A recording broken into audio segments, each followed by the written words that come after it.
today's segment, we're going to be looking at titles and land ownership. To help us with this, we're going to be speaking with Brenton Pike from the Lands Titles Office of South Australia. Brenton's the Acting Registrar General and is also the manager of the LTO. So let's go have a chat with Brenton.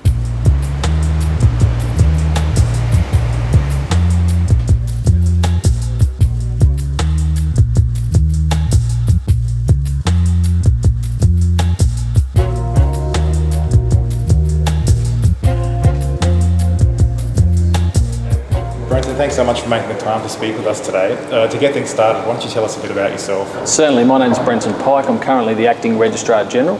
I'm administratively responsible for the Real Property Act and the various associated statutes. Those acts are currently committed to the Attorney General. Also, I'm manager of Land Titles SA, oversee 100 staff and they're operationally administer my responsibilities under the Act. So, Brenton, what's the first step? The first step in placing a property on the market is getting a property interest report. The property interest report contains all the administrative interests and legal interests registered against that particular title and that particular property that's going on the market. It needs to be made available to any prospective purchasers. Once they sell the property, they then strike up their contracts. Once the contracts are striked and the calling off period's finished, the contracts are then sent to a conveyancer. We get involved now. You know, they purchase the products from here, but once the conveyancer gets involved, they're about creating the legal documentation that discharges the transfers and the mortgages. What they do is they prepare all of their documents that are required for the sale of the property, whether it's buying a house or refinancing. They then come in and they settle at our office here. We have a room available down there where all parties come in and meet. So you have the conveyancers for the person selling the property, the person buying the property, and you have the mortgagees either discharging an existing mortgage or taking out a new mortgage. They all meet in the one place. They then transfer all the funds. So all the monies that need to transfer to make the property sale go through happens down there in the settlements room. This is flat out on Friday. Fridays, as you can imagine, community want to move in on the weekend. It's convenient. 11:30 Fridays, you can't move in here. It's overcrowded. There's probably another 50 or so people outside, and we also give them a flow-on room up on the 3rd floor. So Fridays are really busy, probably twice as busy as any other day. So what was it like during the boom periods? That's why we instigated the flow-on room or the other room available to this, because really there was that many people congregating in here. It started to become a little bit of an issue for industry and us in relation to safety and the amount of people. So to offset that, we've given a room on the 3rd floor. It's fair to say we haven't returned to the boom periods, but I think in South Australia the market's still fairly active. We haven't seen the drop-off as big as we thought we would. It's actually come up from last year, the amount of documents we're getting lodged, so we see the increasing lodgements from last year. Once they have the documents in their possession, they then come in here, and if you like, they lodge them with Land Services, utilising the drop and go chute. That, once the documents are placed in that chute, they are given priority, and that's the cornerstone of the Act. So effectively they're in our possession and they're given a date and time, and so that logs the time when they are lodged with us for processing. And so once they're in with us, date and time set, nothing can beat those series of documents for priority. So if a caveat comes in, etc., that date and time is very critical. Yeah. Other things we offer on the ground floor here in a more broader sense is we offer a self-help area. Because we're very much industry based. There's a lot of applications there relevant to the various industries. So a lot of surveyors, etc., come in because there's a lot of applications that they use in ascertaining information to do their jobs. There's also PCs available for professional clientele that can come in, log on and do what they need to do their business in our office, should they get sidetracked from settlements and they're here long and they think they can still carry out their business utilising our facilities. We have a counter that obviously sells our products. Members of the public can come in seeking information that they require, and we obviously serve the public through that area as well. And what are the products and services? There's things like the copies of your titles for your parcels of land. You can do sales histories of particular areas. If you're looking to buy a place in Plympton, for instance, you can come in and do a search and find out all the houses that sold in Plympton for the last 12 months. So it arms you with information that makes you more informed when you want to buy another property, for instance, in that particular area.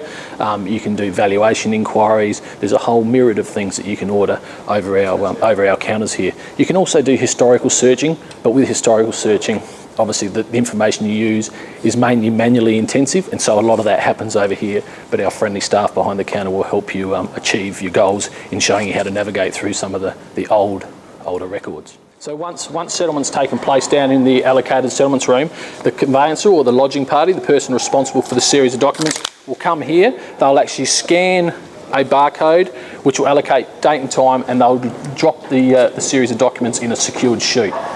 What we then do is this moves now to back office processing. We have people that will come down and clear out that particular box and take it upstairs, and we'll now move to that area, and I'll show you some basic processing steps. We offer a face-to-face service where they can come in. We don't prepare the documents for them, but we'll take them through step by step, how to do it, etc., etc. Okay. Give them a guide. So as I showed downstairs, we get a series of documents. The lodging party scans it, allocates a date and time. Someone goes down and collects it. Once they've collected it, the primary purpose, the next step then, is to do the data entry component of the document. So it's really capturing the critical information contained within the documents. This series of documents that we're about to data enter has got a transfer, an encumbrance and a mortgage. And so primarily what we're capturing is the title reference affected, so obviously associated with the property, who's bought it, and the consideration. Okay. And so the data entry person is responsible for capturing the core data and obviously collecting government fees. Once we've done the preliminary data entry, it then goes to a registration officer. The registration officer is ensuring that the documents are lodged in accordance with the Act for which I administer. So they're making sure that policies, procedures and the legislation is complied with, and that will allow us to register this series of documents, therefore giving the new owner a guaranteed title. Right. So what they do is really they're doing a quality check to make sure the data that's being captured is captured correctly, and that also all the legislative requirements, execution, etc., certification is correct. If that's the case, what the registration officer will do is commit that information to the system. The new title will issue overnight with the new owner's name, the new mortgage if there is one, the old mortgage removed, and the addition will go up one with the information being guaranteed from that point. So as soon as the registration officer hits that button, government guarantee title. This is an old search packet. The survey plan's been withdrawn. As you can see, the assurance was £3.6 back in 1905, registration of deeds. And so this is land that they still didn't bring under the Act at the time. And you can see it gives you a history of a land lease part 2. Part 2, it looks like it's in duplicate. Then it gives you other detailed information, and so all of this information, when you go to transact a parcel like this, you need to go through and verify every single piece of information to ensure that it is true and correct, and that the person that gets the title in the end is going to actually get something meaningful. Because if there's any break in the chain, it devalues the end product. So so that's where Torrens come from, is that it was highly complicated, it was very time consuming, it was significant cost, it was only for solicitors. He wanted to simplify it, bring conveyancers in, or let other people do it that could somehow do with it in a simplified manner, and give the government guarantee. And now we have one sheet of paper. Now the original is held on our mainframe. The duplicate is a little A4 green piece of paper that signifies the ownership. The original is no longer in hard copy at all, it's in data. Mm-hmm. So, but you're right, it's a single piece of information that only shows current information. Doesn't show any historical information. So you order a copy of a title, yep. What is on there is what's guaranteed, and they're the registered interests under the Act that affect the property that you're interested in.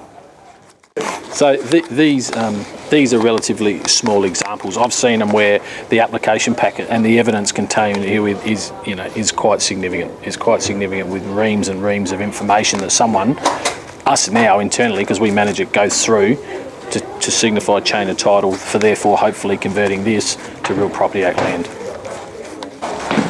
Yeah, so there's a number of projects taking place where we are going to streamline what we've seen there today. We hope to be able to streamline through National Electronic Conveyancing System, and so that will revolutionise the way we do our business. It's highly likely in the next 3 to 4 years it'll be in, and so that will just about automate. So the room we look at now won't be required, because they'll work in, if you like, an online hub where all the conveyancers, all the industries, the participants in the settlement can meet. They can key in their data, they can transact online, they can disperse the fees online, and obviously the funds can go to the respective parties, and the whole thing will then settle, and the data will be lodged electronically into our office.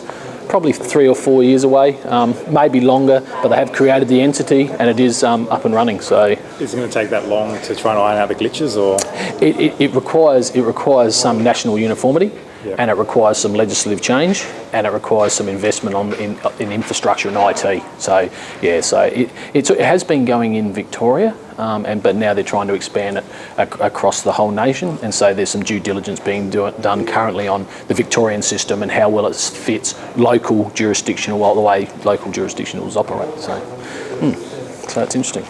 Where division, where people want to subdivide a property, is slightly different. Is it has a plan component and it has a document component. What we've shown you very briefly then is purely the document component where people buy or sell a property. And that's probably 90% of our business. The other 10% is obviously the subdivision of land, and that's what this plan is doing. This plan is showing us that there's 2 parcels, 2 titles, it's being subdivided.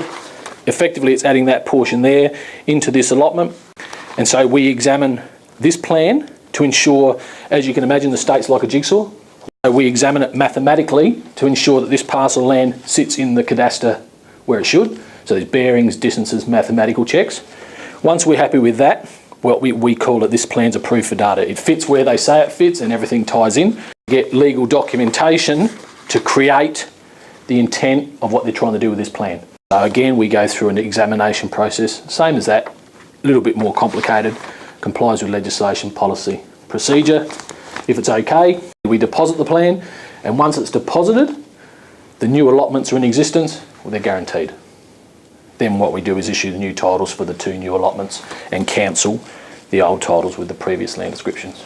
So we've got 2 arms of the business. One works on that, and one, if you like, works on the buying and selling of property. Great. In summary, what does the LTO do? Primarily, we process the legal documentation that affects property ownership in the state. We also carry out processes that allow the government to guarantee the title, and for that title, for everyone that owns property in South Australia, to be indefeasible. So they have good title, they can act on that in good faith. And so what we do is extremely important in that it gives the community that protection for what probably is their greatest asset. Great. Well, look, thanks so much for that, Brenton. No problem, it's been a pleasure.